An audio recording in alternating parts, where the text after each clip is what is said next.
নমস্কার বন্ধু, আমার চ্যানেলে সকলকে জানাচ্ছি স্বাগতম। আজকের ব্লগটা আরম্ভ করছি এখান থেকেই যে রেডি হয়ে সোফার উপরে বসে আছে, পড়া আছে স্যারের কাছে।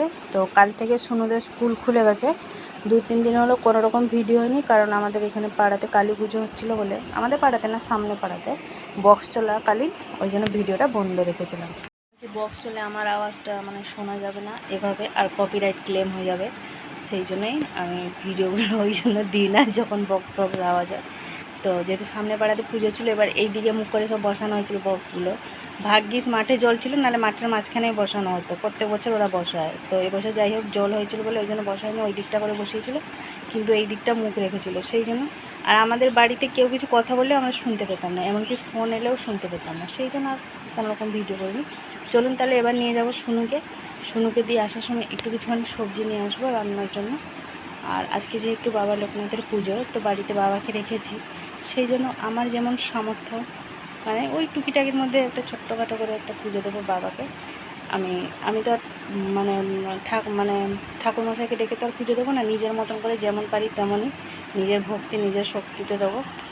যাই হোক, তো সকালবেলা এই যে ওই জন্য সব কিছু কাজ কমপ্লিট করে কালকে 3 বালতি মতন কাপড় কাচা হয়েছিল বিকালবেলা, সেগুলো নিয়ে সব ছাদে শুকনো দিয়ে এসেছি। আপাতত কাজকর্ম সব শেষ, এখন শুধু দিতে যাব সুনুকে দিয়ে এসে তারপরে এই দিকটা হবে। আর সুনু কালকে টিফিনে নিয়ে গেছিলো ডোসা আর লাল চাটনি করে দিয়েছিলাম, আজকে নিয়ে যাবে স্যান্ডউইচ। কাল থেকে পাউরুটি এনে রেখে দিয়েছি, আর আলুর পুরটাও করে রেখে দিয়েছি। সব কিছু রেডি করা আছে, জাস্ট তৈরি করব, তাকে টিফিনে প্যাক করে দেবো। চলুন তাহলে, অনেকটাই বকবক হয়ে গেল, এবার সুনুকে দিয়ে আসি। 4টা মতন বাজতে যায়, ওদিকে একদিকে ভাত হচ্ছে, অন্যদিকে ডালটা বসানো হচ্ছে, মা এদিকে জলগুলো ভরছে। আর আসার সময় বাস স্ট্যান্ড থেকে নিয়ে এসেছিলাম পটল আর বরবটি। তো বরবটি আলুটা তরকারি হবে, পটলটাকে পটল আলু সরু সরু করে কেটে তাকে ভাজা হবে, আর ডাল হবে।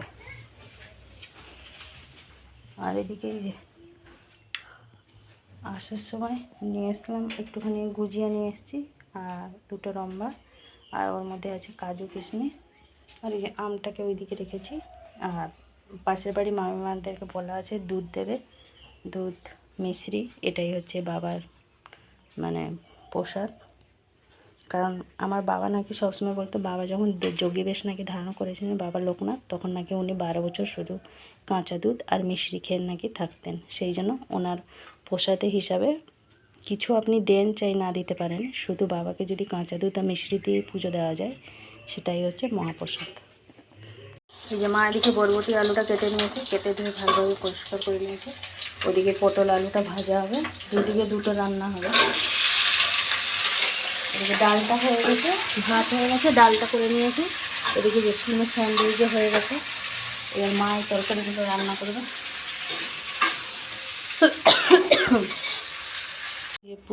পুজোর এদিকে সব রকম জোগাড় করে নিয়েছি, তো এলে পুজোটা করবো। টাইম আর হবে না, 10 মিনিট বাকি আছে। জল এখানে দুধের মধ্যে মিছরি দিয়ে দিয়েছি। এদিকে এই যে গুজিয়া, তার নিচে নিয়ে নিয়েছি আম, কলা, মিশ্রি, কাজু, কিশমিশ। এলে পুজো দেবো, জোগাড় যন্ত্র সব করে রেখে দিয়ে গেছি। সুনুকে আনতে যেতে হবে, সুনুর আবার ওদিকে টাইম হয়ে যাচ্ছে, এসে ভালোভাবে শান্ত পুজো দেবে। সব কিছু জোগাড় যন্ত্র করে নিয়েছে, পুজো দিতে খুব একটা সময় লাগবে না। এই যে 9:30 মতন বাজে, সুনুকে নিয়ে চলে এসেছি। চলে আসার পরে এই যে বাবার পুজোটা দিয়ে দিয়েছে, এবার সুনুকে ভাতটা খাইয়ে দেবো। ও এখন কি সব প্রজেক্ট আছে নিয়ে যাবে, সব গুছাগুছি করে রাখছে, আর সব নিয়ে যাবে আজকে। প্রিন্ট আউট আবার করে নিয়ে এলে সব গুছাগুছি করে রাখছে, টিফিনটা প্যাক করবো। বাবা কি গরম লাগছে, এত বিরক্তিকর অস্বস্তিকর গরম। যখন ওয়েদারটা ভালো ছিল তখন ওদের ছুটি দিল, আর যেই গরম পড়েছে অমনি স্কুলটা খুলে দিল। মর্নিং করলেও ভালো, কিন্তু এই যে বাবা গরমেতে বিরক্ত লাগছে একদম। বাবাকে যেমন পেরেছি তেমন দিয়েছি নিজের ইয়েতে, জানি না কেমন হয়েছে, যতটা পেরেছি ততটাই করেছি। সুনুকে দিয়ে চলে এসেছি, এসে একটুখানি এই যে পাখাতে বসেছি। রোদটা ছিল নি, মেঘলা মেঘলা, আবার একবার করে রোদ বের করছে, অস্বস্তি লাগছে একদম। আর এই যে ইঁদুর নাকি আছে, ছোট্ট ছোট্ট ইঁদুর, 2 দিন হলো বেশ সিঁড়িঘরে কাকা নিয়ে সংসারতে সেই ইঁদুর ধরার জাঁতাগুলো বসানো হচ্ছে। 2 দিন হলো শশা দিয়ে 2টো ইঁদুর পড়েছে, পরশু দিনও পড়েছিল একটা, কালকেও পড়েছে। আবার এই যে ঘরে নাকি সব ছোটো ছোটোই কিন্তু, ওই জন্য এই যে লাইন বাই লাইন সব আঠা বসানো হয়েছে। ইঁদুরে দেখা দর্শন নেই, আঠা দেখেই মানুষ ভয় পেয়ে যাবে। তো আঠা ছিল সব বের করে বাবা বসিয়ে দিয়ে গেছে। সেই ইঁদুর কি টিকটিকি ভগবান জানে। তো আমি এই যে এখানটা একটুখানি বসে আছি, হাঁপিয়ে গেছি পুরো। আবার একবার ব্যাংকে যেতে হবে জানেন, ওই জন্য আমি না 5 মিনিট বসি তারপরে যাব। এই যে মার এই চান করলো, মাকে বললাম ঠাকুরের কাছ থেকে প্রসাদগুলো নিয়ে বের করে নিয়ে আসো, দুধটাই শুধু মা রেখেছে। প্রসাদগুলো দাও, আমাকে একটু দাও, বেশি দাও নি, অল্প দাও, অল্প দাও, অত না, একটাই থাক, এই থাক, একটা থাক, একটা থাক।